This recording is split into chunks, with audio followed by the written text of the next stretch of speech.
Hello, मेरा नाम है चंद्रहास। स्टडी स्मार्ट में आपका स्वागत है। आज हम देखेंगे 20 जून के इंपॉर्टेंट करंट अफेयर्स और ये एग्जाम फोकस्ड करंट अफेयर्स हैं। वीडियो अगर अच्छा लगे तो वीडियो को लाइक जरूर किया करिए, तभी मुझे पता चलेगा और इस सीरीज को हम ऐसे ही कंटिन्यू रख पाएंगे। और आज का जो करंट अफेयर है उसमें हम करंट अफेयर के साथ साथ बैंकिंग अवेयरनेस और स्टैटिक जीके के इंपॉर्टेंट क्वेश्चंस को भी डिस्कस करेंगे। तो स्टार्ट करते हैं आज के करंट अफेयर। आपको अगर इसका पीडीएफ चाहिए तो आपको हमारे टेलीग्राम चैनल पे मिल जाएगा, वहाँ से जा करके आप डाउनलोड कर सकते हैं। सारे पीडीएफ हैं, टेलीग्राम चैनल पे जाएंगे और आप उसका फाइल्स वाला सेक्शन खोलेंगे तो आपको एक साथ सारे वो पीडीएफ्स मिल जाएंगे। फिर सबसे पहले हम बात करते हैं कल जो क्वेश्चन पूछा था मैंने उसकी। तो कल ये क्वेश्चन मैंने आपसे पूछा था कि धर्मा गार्डियन जो एक ज्वाइंट मिलिट्री एक्सरसाइज है वो कौन कौन से देश के बीच में होती है। तो इंडिया के साथ ये एनुअल एक्सरसाइज करता है जापान। डी वाला ऑप्शन इसका क्या है, करेक्ट है, जापान के साथ होती है। और इस बार की जो धर्मा गार्डियन एक्सरसाइज है वो इंडिया में राजस्थान में कंक्लूड हुई थी। अब स्टार्ट करते हैं आज के करंट अफेयर। पहला सवाल आपके सामने लिखा हुआ, डैश बिकम्स फर्स्ट इंडियन। ध्यान रखिए, पहले इंडियन बने हैं जिनको क्या मिला है, Nelson Mandela life time achievement award of south Africa. तो साउथ अफ्रीका का यह बहुत चर्चित अवार्ड है और ये पाने वाले पहले इंडियन कौन बने हैं, तो ये हैं फिल्म मेकर विनोद गनात्रा। ए वाला ऑप्शन इसका करेक्ट है। हैं क्या ये, मैंने जैसा आपको कहा कि ये फिल्म मेकर हैं तो इनको ये अवार्ड दिया गया है। ये भी बहुत जाने माने फिल्म मेकर हैं इंडिया के। और अगर इनके बारे में हम थोड़ी सी और चीज़ें समझ लें, आप इनकी फ़ोटो देख सकते हैं कि जो गनात्रा हैं इनको 36 नेशनल एंड इंटरनेशनल अवार्ड्स मिल चुके हैं अभी तक। और अगर हम बात करें तो लिखा हुआ है कि he became the only Indian film maker to receive Liv Ullmann peace prize in Chicago. तो इनके नाम ये भी एक ऐसा कह सकते हैं अचीवमेंट है कि पहले इंडियन है जिनको ये पीस प्राइज़ दिया गया है। इन मतलब बहुत सालों से फिल्म मेकिंग में हैं, इन्होंने बहुत भाषाओं के लिए काम किया, लगभग 25 इंडिया की भाषाओं के लिए काम किया हुआ है। तो बहुत सारे इनकी जो फिल्में हैं, डॉक्यूमेंट्रीज़ हैं, प्रोग्राम्स हैं, उनको अवार्ड मिले हुए हैं। अगले सवाल पे चलते हैं। लिखा हुआ है, according to UN's 9th sustainable development report SDR. Very important question, इसमें से कुछ ना कुछ एग्जाम में पूछा ही जाएगा। लिखा हुआ है कि इस रिपोर्ट के अनुसार लिखा गया, none of the dash goals were on course to met by dash. आपको पता होगा कि यूनाइटेड नेशंस ने जब ये सस्टेनेबल डेवलपमेंट रिपोर्ट निकालना शुरू किया या फिर जब इसको सस्टेनेबल डेवलपमेंट के लिए एक टारगेट तय किया गया तो उसमें कई सारे गोल्स रखे गए, हर एक क्षेत्र के गोल्स रखे गए और हर एक देश का अपना अपना टारगेट दिया गया कि आपको इस पे ज़्यादा काम करना है, कैसे काम करना है, वो सारी चीज़ें चलती हैं। और सारे देशों को मिला करके एक ये गोल तय किया गया कि इस साल तक आपको ये गोल अचीव कर लेने हैं, ताकि हम जो पूरा जितने भी देश हैं वो सब कुछ एक सस्टेनेबल डेवलपमेंट की तरफ चल सकें। तो ये जो 9th रिपोर्ट है 2024 में जो आई है, इसमें यही बताया गया कि जितने गोल्स हैं उनमें से एक भी अभी अपने ट्रैक पे नहीं है। मतलब कोई भी एक ऐसा गोल नहीं है जो हम कह सकते हैं कि नहीं नहीं इसको तो अचीव किया ही जा सकता है। तो यहाँ पे बताया गया कि नन ऑफ द, कितने गोल्स हैं, तो इसका सही जवाब है सी वाला, 17 गोल्स हैं। और कब तक इनको पूरा करना है, 2030 तक। 2015 में ये गोल तय हुए थे, 2030 तक ये गोल्स तय करने। 17 गोल्स हैं। गोल्स के नाम याद रखने की जरूरत नहीं, रटने की जरूरत नहीं है, ये याद रखिए टोटल 17 गोल्स हैं इसमें।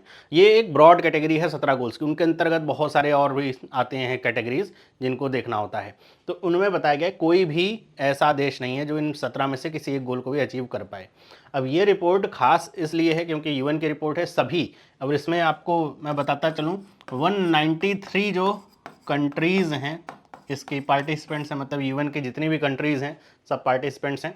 अब मैं बात करूँ अगर कि इसको कौन निकालता है, यूनाइटेड नेशंस निकालता है, लेकिन उसके अंतर्गत कौन निकालता है, तो लिखा हुआ है UN sustainable development solutions network, SDSN. ये याद रखिएगा, इस रिपोर्ट को हर साल निकालता है एसडीएसएन।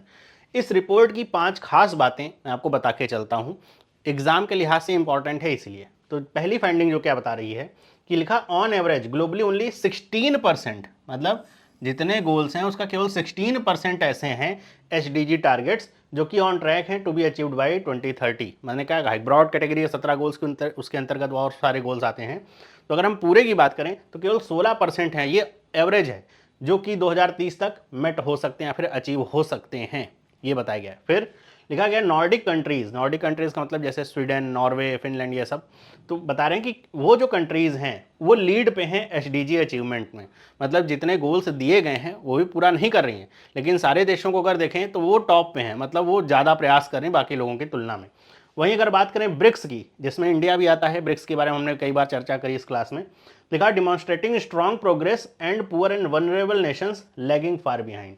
मतलब ये खास तौर पर हाईलाइट किया गया है कि एक तो नॉर्डिक कंट्रीज़ हैं, दूसरा जो ब्रिक्स वाले हैं वो भी अच्छा यहाँ पे मतलब दिखा रहे हैं कि हम ये गोल अचीव कर सकते हैं, कदम उठा रहे हैं, लेकिन जो पुअर नेशंस हैं, खास तौर पे चाहे एशिया की बात करी जाए चाहे अफ्रीका की बात करी जाए, तो जो पुअर नेशंस हैं वो काफ़ी पीछे हैं। रीज़न भी है कि भाई उनके पास जो डे टू डे लाइफ है वही मैनेज करना उनके लिए मुश्किल है, तो आप उनसे ये उम्मीद करें कि वो सस्टेनेबल डेवलपमेंट की तरफ जाएँ तो एक थोड़ा सा बहुत ही चुनौतीपूर्ण वो उनके लिए काम होगा। अगर चाहते हैं लोग कि वो, या फिर पूरी दुनिया चाहती है कि सब लोग अचीव करें, तो उसके लिए उनको काफ़ी ज़्यादा फाइनेंशियल असिस्टेंस की जरूरत होगी। वही बात यहाँ पे करी जा रही है कि reforming the global financial architecture is more urgent then ever, कि अगर इसको हम सुधार लेंगे तो ये पूरी उम्मीद है कि ये जो गोल्स हैं 2030 तक मेट ना भी हों लेकिन काफ़ी करीब तक पहुंचेंगे, खासतौर पर ऐसे जो काफ़ी पीछे चल रहे हैं। इसमें जो चौथा पॉइंट है, क्या बता रहे कि एंटीगुआ और बारबेडोस के नाम से जानते हैं जिसे, वो सबसे हाईएस्ट रैंक कर रहे हैं किसमें, यूएन बेस्ड मल्टीलेटरलिज्म में। अब ये अभी एक नया कह सकते हैं, एक नया इंडेक्स या टर्म निकाला गया है कि जिसमें कंट्रीज़ को रैंक किया जा रहा है। इसका मतलब क्या है, इसका मतलब ये होता है कि जो United Nations as a whole जिन जिन चीज़ों का समर्थन करता है या फिर जिन जिन चीज़ों का विरोध करता है, कौन कौन से देश यूनाइटेड नेशंस के साथ चलते हैं, है ना। अगर यूनाइटेड नेशंस कह रहा है कि ऐसा करना चाहिए, कदम उठाने चाहिए, पॉलिसी में ऐसे चेंजेस करने चाहिए, इस चीज़ को बैन करना चाहिए, इसका विरोध करना चाहिए, यहाँ पे वोट करना चाहिए, तो उसमें अगर बात करी जाए तो ये जो देश हैं वो क्या है, टॉप पे हैं। लेकिन अगर बात करें सबसे बॉटम पे कौन है, तो आपको आश्चर्य होगा जान करके कि जो यूनाइटेड स्टेट्स ऑफ अमेरिका है वो रैंक लास्ट है, 193rd रैंक पे है। तो इससे हम समझ सकते हैं कि यूनाइटेड स्टेट्स कितनी अहमियत देता है यूनाइटेड नेशंस को। मतलब ये है कि ये जो कह रहे होंगे उसके अपोजिट ये चल रहे हैं। ऐसा लिखा गया है कि एसडीजी जो टारगेट्स हैं, लिखा हुआ है related to food and land systems are particularly off the track. मतलब बहुत सारे टारगेट्स में क्या बता रहे हैं कि जो फूड और लैंड सिस्टम से रिलेटेड एसडीजी टारगेट्स हैं, कह रहे हैं कि वो सबसे ज़्यादा ऑफ द ट्रैक इस समय चल रहे हैं।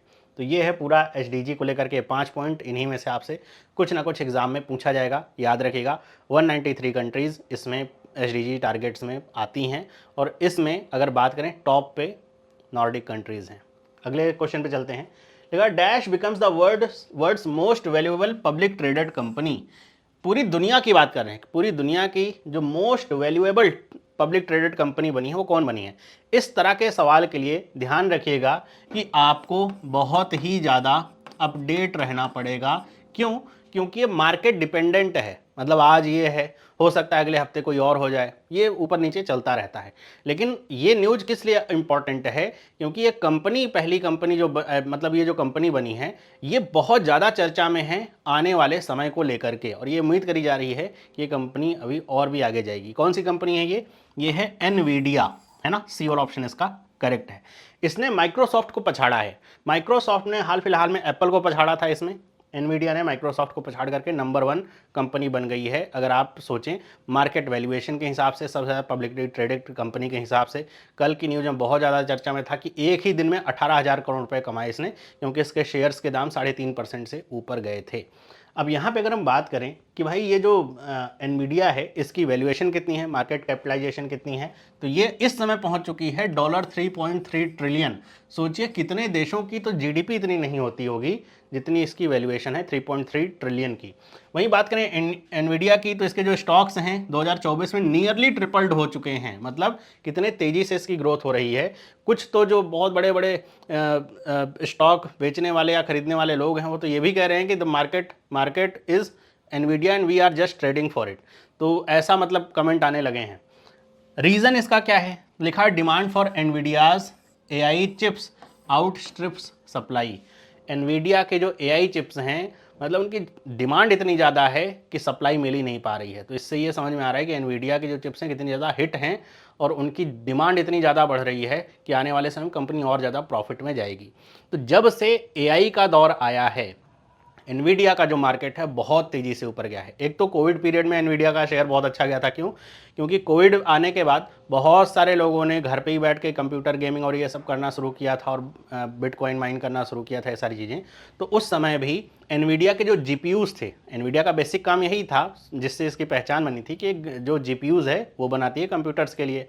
तो एनवीडिया के जो जीपीयूज थे वो आउट ऑफ स्टॉक हो चुके थे और ब्लैक में मिलने लगे थे, इतनी उनकी डिमांड थी। तो वहीं से एनवीडिया के स्टॉक्स धीरे धीरे बढ़ने लगे। उसके बाद जब एआई का ज़माना आया है तो एआई प्रोसेसिंग के लिए जो एनवीडिया के चिप्स हैं वो बहुत ही ज़्यादा अच्छे माने जा रहे हैं और डोमिनेंट मार्केट शेयर है एनवीडिया का एआई चिप्स में। तो अब जैसे जैसे हम देख रहे हैं एआई को लेकर के ना चीज़ें डेवलप ही हो रही हैं, ऐसा नहीं कि एआई का जमाना आके खत्म हो गया, अभी तो शुरू भी नहीं हुआ ऐसा कह सकते हैं। तो उस समय एनवीडिया की इतनी ज़्यादा एआई चिप्स की डिमांड आ चुकी है जिसकी वजह से एनवीडिया बहुत तेज़ी से ऊपर जा रहा है। तो अगर हम बात करें एनवीडिया की तो ये जान सकते हैं कि एक अमेरिकन मल्टीनेशनल कॉर्पोरेशन है जिसका हेडक्वार्टर कहाँ पे है, सेंटा क्लेरा कैलिफोर्निया में।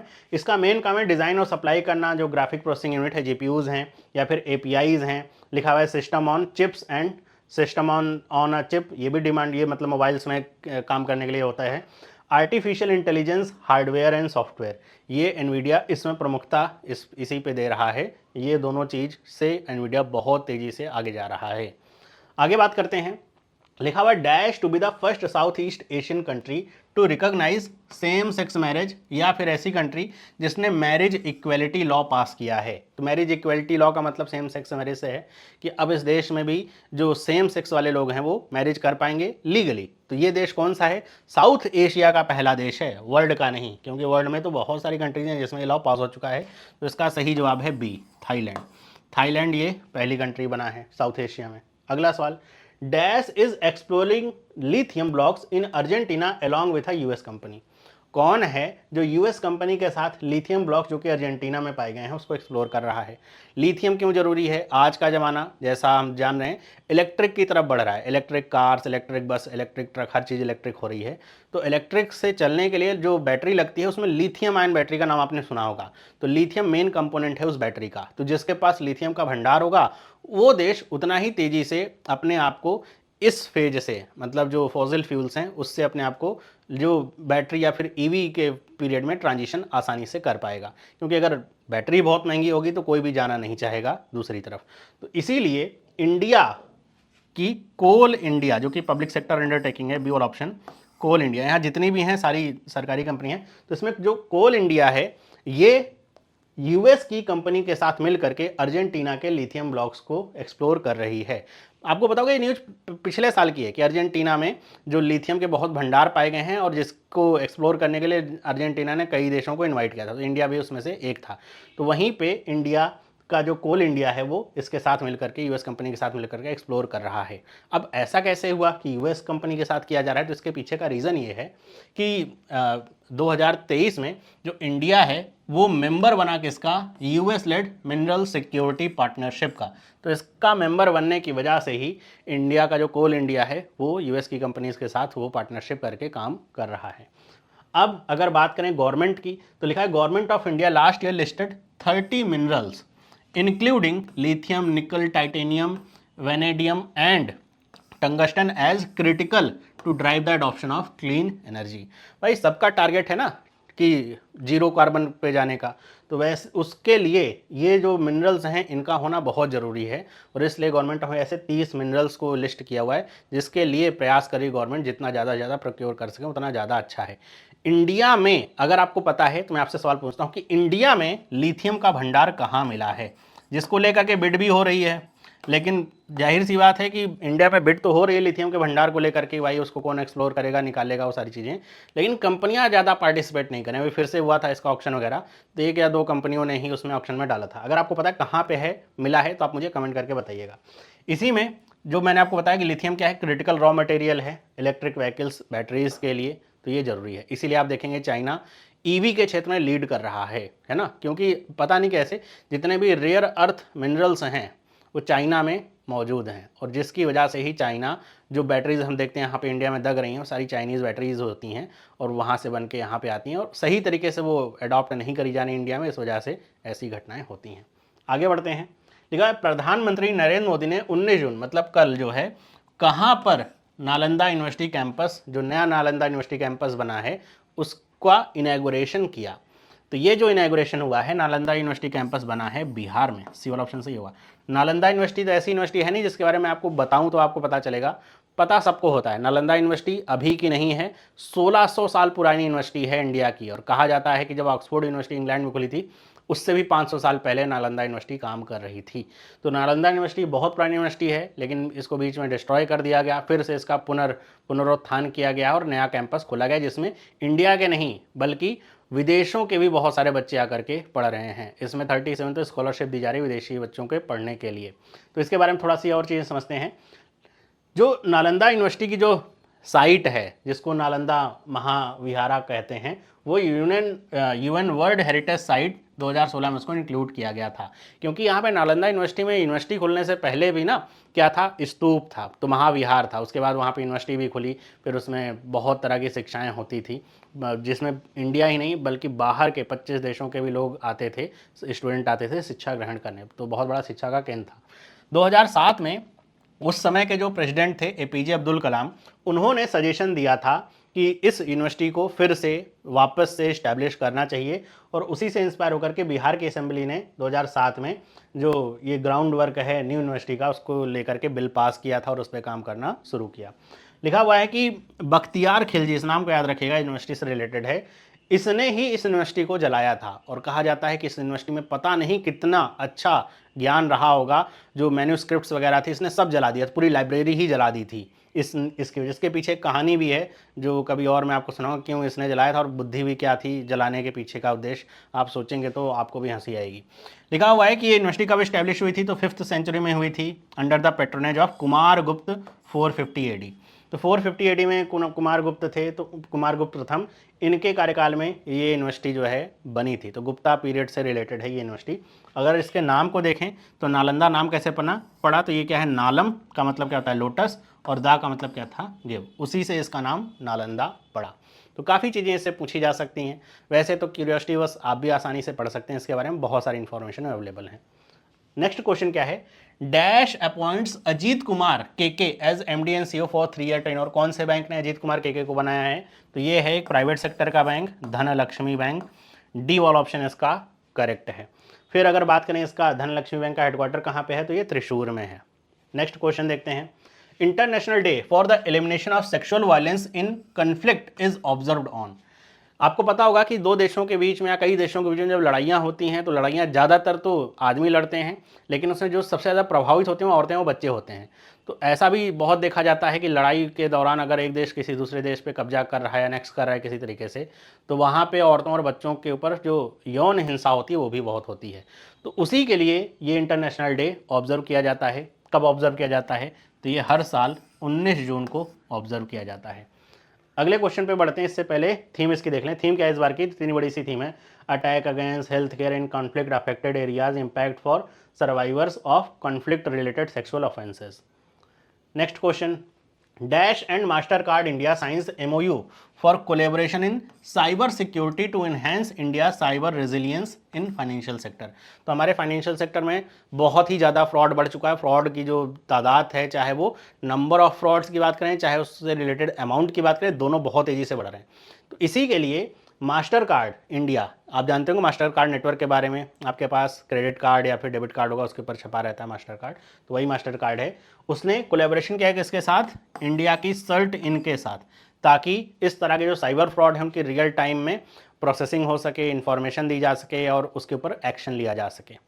अगर हम बात करें सर्ट इन की, तो इसकी फुल फॉर्म क्या है, Indian computer emergency response team, ये इसकी फुल फॉर्म है। अब आप देखते होंगे हर महीने या फिर 2 महीने पे आपको एक इसकी तरफ से अपडेट मिलता रहता है कि ये वर्जन के जो क्रोम यूजर्स हैं या फिर इस ब्राउज़र के यूजर्स हैं, उन्हें अपने ब्राउज़र को अपडेट कर लेना चाहिए, क्योंकि ऐसा एक थ्रेट पकड़ा गया है जो कि आपकी इन्फॉर्मेशन गैदर कर सकता है, सारी चीज़ें। तो इस तरह की सारी जो एनालिसिस के काम होते हैं वो इसी का होता है, और ये अपनी तरफ से जो नोटिफिकेशन है वो निकालता रहता है, और इस तरह की सारी चीज़ों का जो कार्यभार इसी पे है। लिखा गया है CERT In is a government organization under the Ministry of Electronics and Information Technology, और लिखा गया है it has been designated to serve as a national agency for incident response under section 70B of the Information Technology Act 2000। तो ये इसका काम है, ये इसकी जिम्मेदारी है। मास्टर कार्ड की बात करें तो ग्लोबल टेक्नोलॉजी कंपनी है इन पेमेंट्स इंडस्ट्री, तो इसके बारे में तो आप जानते ही हैं।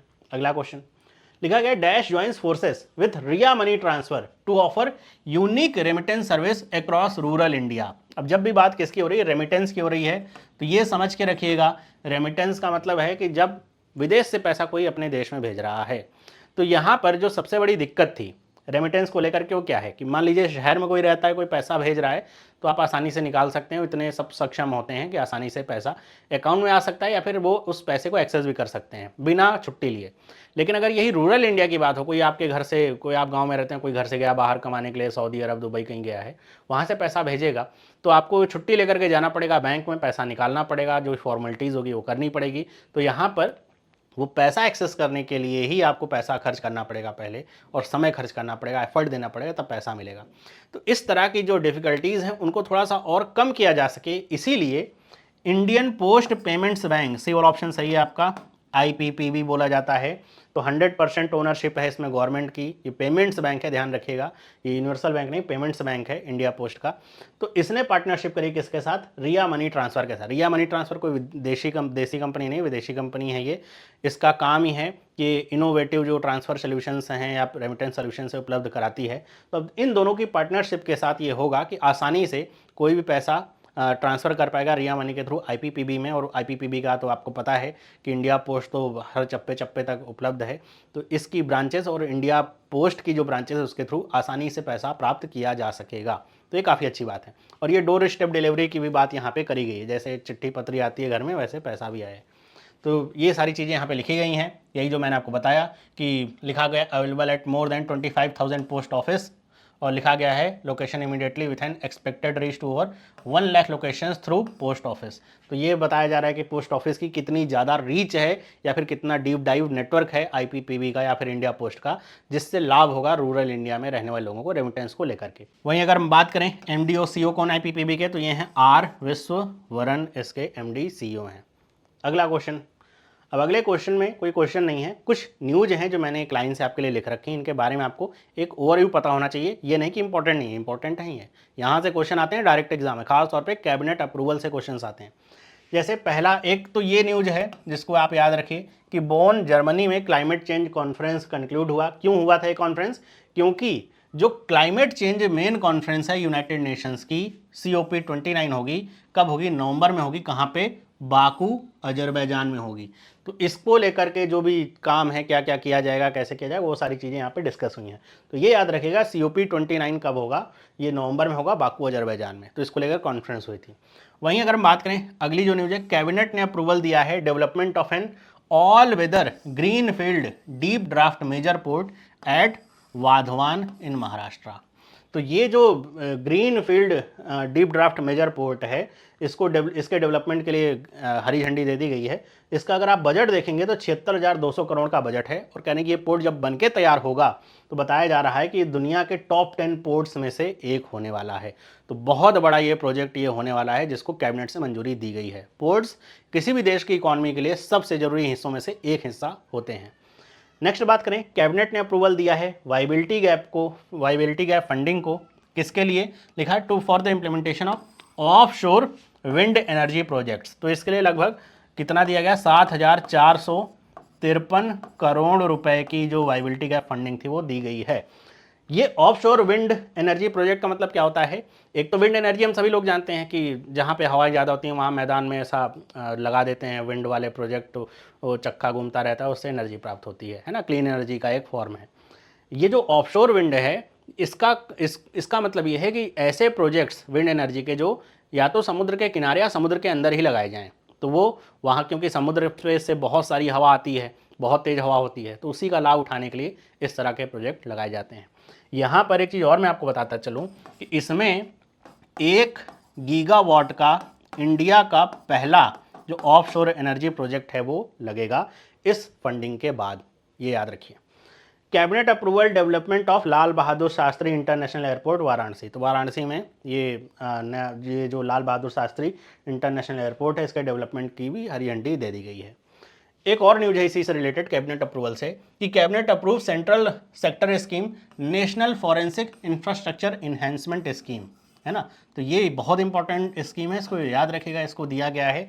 अब ये क्या है कि क्रिमिनल जस्टिस सिस्टम को और सुधारने के लिए किसी भी केस में, खासतौर पे क्रिमिनल केस में जो जस्टिस है वो डिपेंड करता है कि क्या क्या सबूत दिए गए हैं, और सबूतों के लिए फॉरेंसिक सबूत का होना सबसे महत्वपूर्ण होता है।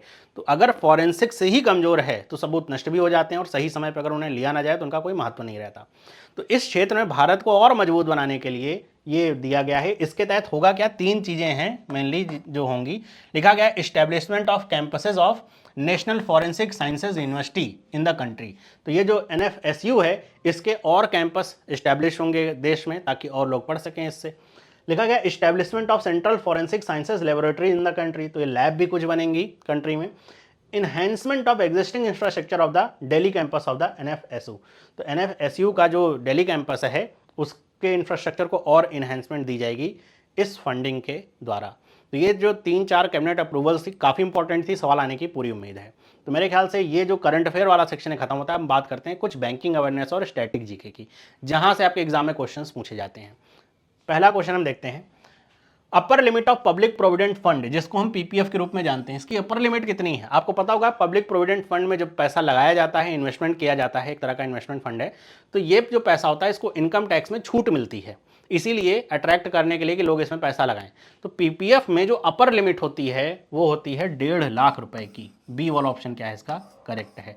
1.5 लाख रुपए से ज़्यादा इसमें इन्वेस्ट नहीं किया जा सकता है, ये इसकी लिमिट है। तो आपसे बात करें कि अच्छा मिनिमम कितना इन्वेस्ट कर सकते हो आप, तो मिनिमम जो इन्वेस्टमेंट लिमिट है वो कितनी है, 500 रुपये, कि कम से कम 500 रुपये तो आपको देना ही पड़ेगा एक साल में। ओके, टेन्योर इसका क्या होता है, तो एक लॉक इन पीरियड इसका होता है, 15 साल का लंबा टेन्योर होता है, और वर्तमान समय में 7.1% इसका क्या है, इंटरेस्ट रेट है। तो FD के जितना ही होगा मेरे ख्याल से, FD या थोड़ा सा ज़्यादा होगा FD से इसका इंटरेस्ट रेट। और ये ध्यान रखिएगा ये अपडेट होने वाली चीज़ है, मतलब ये ऐसा नहीं कि ये फिक्स हो गया हमेशा यही रहेगा, ये हो सकता है समय के साथ, बजट के साथ ये अपडेट होता रहता है। अगले क्वेश्चन पे चलते हैं, the minimum term for regular fix deposit FD is, किसी भी रेगुलर FD के लिए सबसे कम पीरियड कितना आप सेलेक्ट कर सकते हो, तो इसका सही जवाब है 7 दिन। ये ऐसे सवाल हैं जो बहुत ही ज़्यादा ऑब्वियस होते हैं लेकिन बहुत कंफ्यूज होते हैं, आप खुद से करते अगर नहीं आइडिया होगा तो बहुत कंफ्यूजिंग होते हैं ये।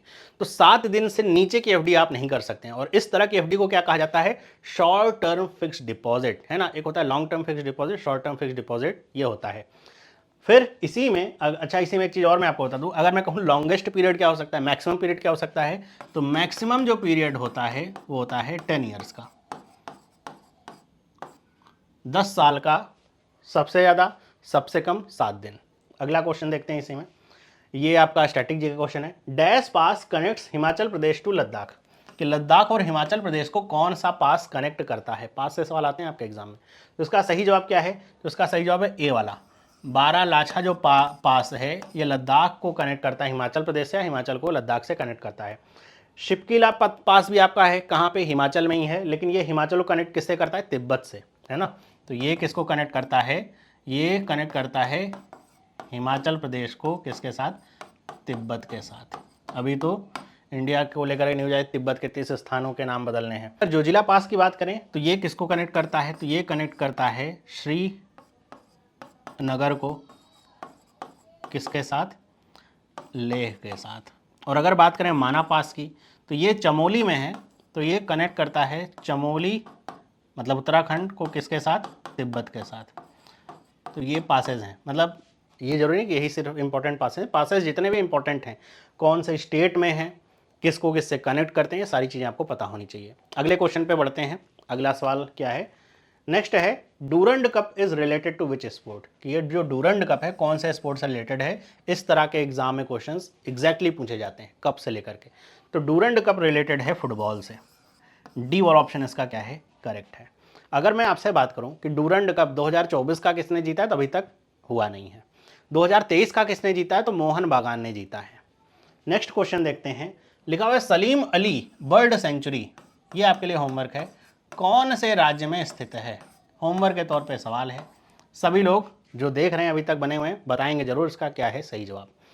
आखिरी में अगर आपको इसका PDF चाहिए तो आप चले जा सकते हैं हमारे टेलीग्राम चैनल पे, वहाँ से इसका PDF मिल जाएगा। वीडियो अगर अच्छी लगे तो वीडियो को लाइक जरूर करिएगा, कमेंट करके जरूर बताइएगा, क्योंकि लाइक कमेंट से ही मुझे भी पता चलता है और यूट्यूब को भी पता चलता है वीडियो अच्छी लग रही है, तो वो और भी लोगों तक पहुँचाएगा और मुझे भी लगेगा इस सीरीज को कंटिन्यू करना चाहिए, ताकि जो इंपॉर्टेंट करंट अफेयर्स है वो आप तक पहुँच सके, और जो करंट अफेयर का बोझ है, इतने सारे बहुत सारे फालतू भी करंट अफेयर मिलते हैं, वो कम हो सके। मिलते हैं अगली वीडियो में, सभी लोगों को बाय।